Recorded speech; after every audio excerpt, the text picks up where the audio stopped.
सब I hope you all are very well. देखो पहले दोस्तों आप सब भी जानते हो ये चीज़ कि हर जिले में कहीं ना कहीं विरोध प्रदर्शन और प्रोटेस्ट चल रहा है और मीडिया से भी ये न्यूज़ खबरें आ रही हैं। बट मुझे कुछ ज़रूरी बातें हैं जो आपको बतानी है और कुछ न्यूज़ हैं जो बड़ी खबर बन के आ रही है। और जैसा कि आप सबको को बता दें, देखो प्रोटेस्ट जो भी होता है, मैं खुद बीएचयू से पढ़ा हूँ, मैंने अपना यूजी और पीजी दोनों कंप्लीट किया है बनारस हिंदू यूनिवर्सिटी से। हम लोगों ने खुद बहुत सारे मुद्दों पे प्रोटेस्ट किए हैं, बहुत सारी बातों को प्रशासन से मनवाया है। लेकिन बिहार में कुछ ऐसा नहीं होता है, ठीक है। बट उस पर हम बात नहीं करेंगे।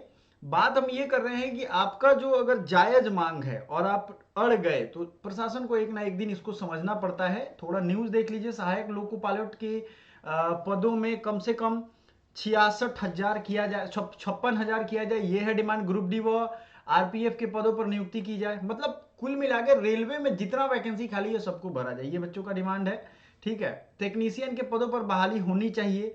रेलवे परीक्षा का कैलेंडर जारी किया जाए। अच्छा, रेलवे का देखो, बिहार हो या यूपी हो, कोई भी सरकारी नौकरी को जो नेता हैं या जो पॉलिटिशियन है या जो कैबिनेट के मिनिस्टर है वो एज अ हथियार यूज करते हैं। जैसे हर इलेक्शन से पहले वो आपको एक गाजर दिखा देते हैं कि ये लो गाजर, और इसको देखते रहो और दौड़ते रहो, ठीक है। 5 साल फिर अगले साल से पहले, अभी आपने सुना होगा पिछले साल तक ज्वाइनिंग करवा रहे थे, किसको किसको ज्वाइनिंग करा रहे थे? जो पिछले 2019 के पहले वाले हैं, ठीक है।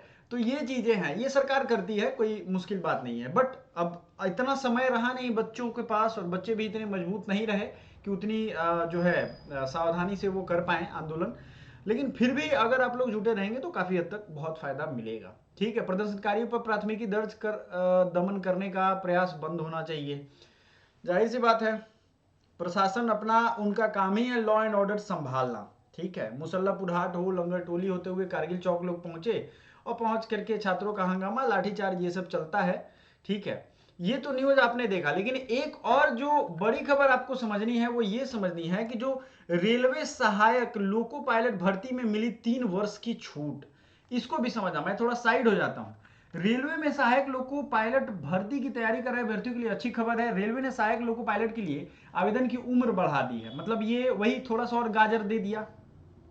इस संबंध में रेलवे ने नोटिफिकेशन भी जारी कर दिया। अभ्यर्थी आयु सीमा बढ़ाने की मांग कर रहे थे, जिसके बाद रेलवे ने 3 वर्ष की छूट प्रदान करने का फैसला किया। सहायक लोको पायलट के कुल 5,696 पदों पर भर्तियां निकाली गई हैं। इसके लिए आवेदन प्रक्रिया 20 जनवरी 2024 से ही शुरू है। 20 जनवरी से फॉर्म भरना भी शुरू है, ठीक है।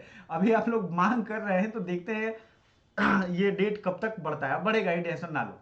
मंगलवार को रेलवे व जिला प्रशासन की ओर से प्रेस रिलीज जारी की गई। इसमें पूर्व मध्य रेलवे के मुख्य जनसंपर्क अधिकारी वीरेंद्र कुमार ने बताया कि अब सामान्य श्रेणी के और ईडब्ल्यूएस श्रेणी के जिनकी जन्म तिथि 2/7/1991 और 1/7/2006 के बीच है, इस पदों के लिए आवेदन कर सकते हैं। मतलब डेट बढ़ने के बाद।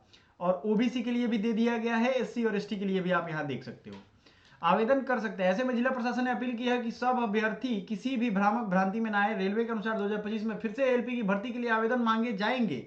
डीएम शीर्षत कपिल ने, ये चूंकि रीजनल न्यूज की बात है इस चंपारण की, तो यहां से आप देख सकते हो। तीसरे चरण में एप्टीट्यूड टेस्ट सीबीटी की परीक्षा नॉम। अब देखो कैलेंडर को समझ लो, इनका कैलेंडर एक्चुअली बीपीएससी का कैलेंडर और इसका कैलेंडर हमें लगता है एक ही है, कोई ज्यादा इसमें आपको समझ में नहीं आएगा अंतर, ठीक है। इसमें कैसे आपको हम बताते हैं।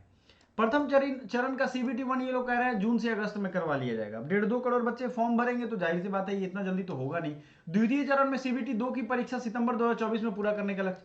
तीसरे चरण का एप्टीट्यूड टेस्ट जो है आपको नवंबर 2024 में पूरा करने का लक्ष्य। एक्चुअली क्या करना था, बिहार सरकार ने तो नौकरी दे के दिखा दिया, और आपने देखा भी होगा केंद्र सरकार को भी कंपटीशन में जॉब देना चाहिए था। बिहार में 40 सांसद चुने जाते हैं, फिर भी बिहार का डेवलपमेंट नहीं हुआ। और जहां से 20 सांसद, 23 सांसद, 27 सांसद चुने जाते हैं, केरला, तमिलनाडु, जाकर के देखो वहां के हर घर में पर्सनल इनकम जो है लोगों का, वो बिहार से 5-5, 6-6 गुना मिलेगा। मतलब आपके यहाँ 6,000 है, उनके यहाँ 36,000 है, 1,60,000 है। क्यों?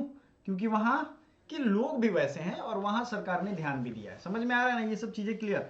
तो किसी एक राज्य को विशेष गरीब बना करके रखा जाएगा गाजर दिखा करके, तभी जाकर के ये चीजें होंगी। बढ़ते हैं थोड़ा आगे हम और चीजों को समझते हैं। एप्टीट्यूड टेस्ट के बाद डॉक्यूमेंट वेरिफिकेशन के लिए शॉर्टेस्ट नवंबर-दिसंबर 2024 तक करा लिया जाएगा, ऐसा कहा जाता है। ये जो है ना, ऐसा हमेशा कहा जाता है। बीच में कई सारे एग्जाम्स आ जाएंगे, बच्चों का ही एग्जाम आ जाएगा, अलग अलग मजबूरी आ जाएगा, और एक बार इलेक्शन निकल जाएगा तो कोई मानने वाला है नहीं, ठीक है। इलेक्शन के टाइम में नेता जनता को ब्लैकमेल करते हैं, और उसी का फायदा उठाकर जनता भी कभी कभी नेताओं को ब्लैकमेल करने निकलती है, और निकलना भी चाहिए, नेता इसी लायक हैं। खैर कोई नहीं, ये भाषणबाजी के लिए मैं नहीं आया हूँ, मुझे था इन्फॉर्मेशन देना, बड़ी खबर थी जो आपके काम की है। Thank you so much. और जो क्लासेज हैं वो प्लेलिस्ट में हमारे हैं, जाकर के देखते रहिए, पढ़ते रहिए। और मैराथन क्लास फिर से हमारा आ गया है जगह पे, तो आप उसको ज्वाइन करिए और पढ़ाई अपनी कंटिन्यू करिए। Thank you so much.